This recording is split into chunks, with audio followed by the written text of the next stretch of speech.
नमस्कार. जय जिनेंद्र सगळ्यांना. मी स्वप्नाली. तर बरेच दिवस झाले ना आपण भेटलो नाही. तर कसे आहात सगळे? मजेत ना? तर आपल्याला जर जीवनामध्ये यशस्वी व्हायचे, निरोगी राहायचे, तर 5 गोष्टी खूप महत्त्वाच्या आहेत. आपण पहिले व्हिडिओमध्ये बघितल्या. कोणत्या? चला बघूया. पहिलं म्हणजे आहार. म्हणजे आपण दिवसभरात काय अन्न घेतो, काय खातो, कधी घेतो, कसं घेतो, ऋतुमानानुसार घेतो का? हे सगळं महत्त्वाचं आहे. दुसरं म्हणजे विहार. विहार म्हणजे आपली डेली ॲक्टिव्हिटी. आपण काय हालचाल करतो दिवसभरात. Cycling, swimming, jogging, yoga, gym, जी कोणती ॲक्टिव्हिटी असेल म्हणजे विहार.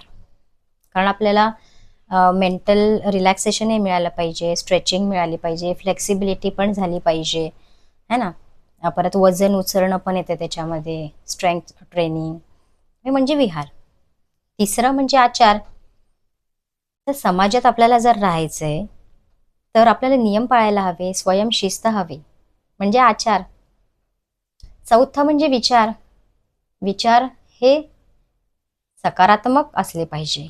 नकारात्मक विचार येणार, निगेटिव्ह विचार येणार, पण आपल्याला ते टाळता आले पाहिजे. विचारांवर आपल्याला नियंत्रण कसं मिळवायचं हे शिकलं पाहिजे. कारण विचारांचा प्रभाव हे आपल्या शरीरावर आणि मनावर होत असतो. त्यामुळे विचारही खूप महत्त्वाचे आहेत. पाचवं म्हणजे व्यवहार.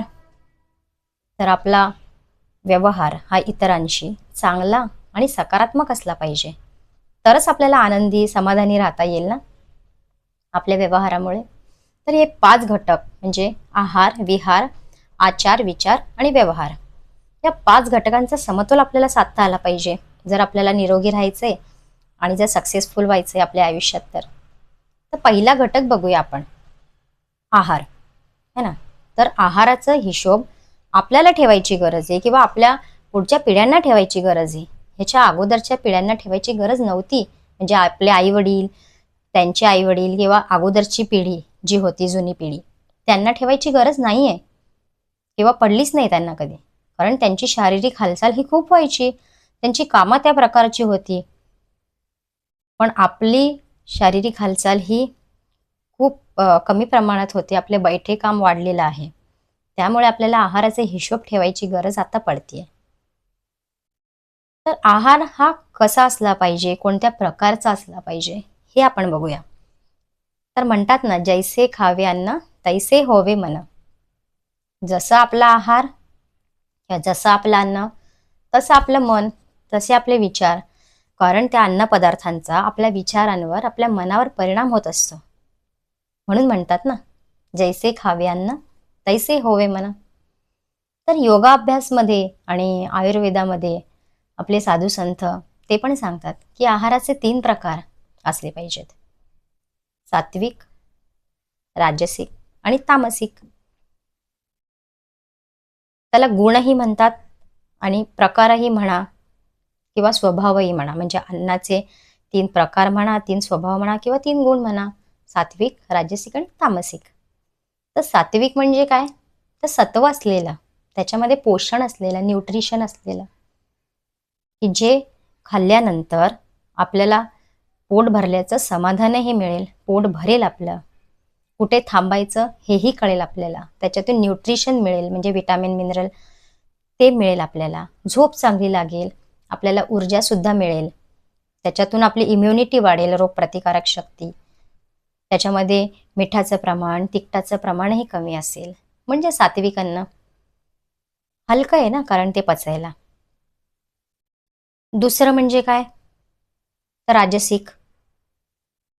राजसिक म्हणजे काय? मसालेदार, चवदार, तिखट, तेलकट, म्हणजे राजसिक. ते आपल्याला ऊर्जा देते, पण आपल्या मनाला एक अस्वस्थता देते, जडपणा आहे राजसिक अन्नामध्ये. तिसरं म्हणजे काय? तामसिक. तामसिक म्हणजे काय? Processed food, packaged food. ते आपल्याला जडत्व देते एक प्रकारचं, आपल्या शरीराला सुद्धा आणि आपल्या मनाला सुद्धा. त्याच्यातून ऊर्जा आपल्याला कमीत कमी प्रमाणात मिळते. परत जे न्यूट्रिशन आहे, पोषण आहे, ते कमीत कमी प्रमाणात मिळते. ते आपल्याला मंद करते, आळशी करते, आपली इम्युनिटी लो करते, म्हणजे रोगप्रतिकारक शक्ती लो करते, पचायलाही जड येते, है ना. त्याच्यामुळे सात्विक अन्न जास्तीत जास्त घेतलं पाहिजे. म्हणजे कोणत्या प्रकारचं? आपलं जे धान्य आहे, जसे तांदूळ, ज्वारी, बाजरी, नाचणी, बाकीचे जे धान्य आहेत वेगवेगळ्या प्रकारचे, डाळी, कडधान्य, ड्रायफ्रुट्स, भाज्या वेगवेगळ्या प्रकारच्या, तूप, दूध, या प्रकारचं अन्न आपण घेतलं पाहिजे. म्हणजे आपल्याला पोट भरल्याचंही समाधान मिळेल, पोट भरेल आपल्याला. परत आपल्याला झोपही शांत लागेल, पचायलाही हलकं असेल ना. म्हणजे जास्तीत जास्त हलकं अन्न आपण घेतलं पाहिजे, है ना. पटतंय ना तुम्हाला? तर बघा, 3 प्रकार: सात्विक, राजसिक, तामसिक. जास्तीत जास्त सात्विक अन्न घ्यायचा प्रयत्न करा. तर बघा तुम्ही कोणत्या प्रकारचं अन्न घेताय. Thank you.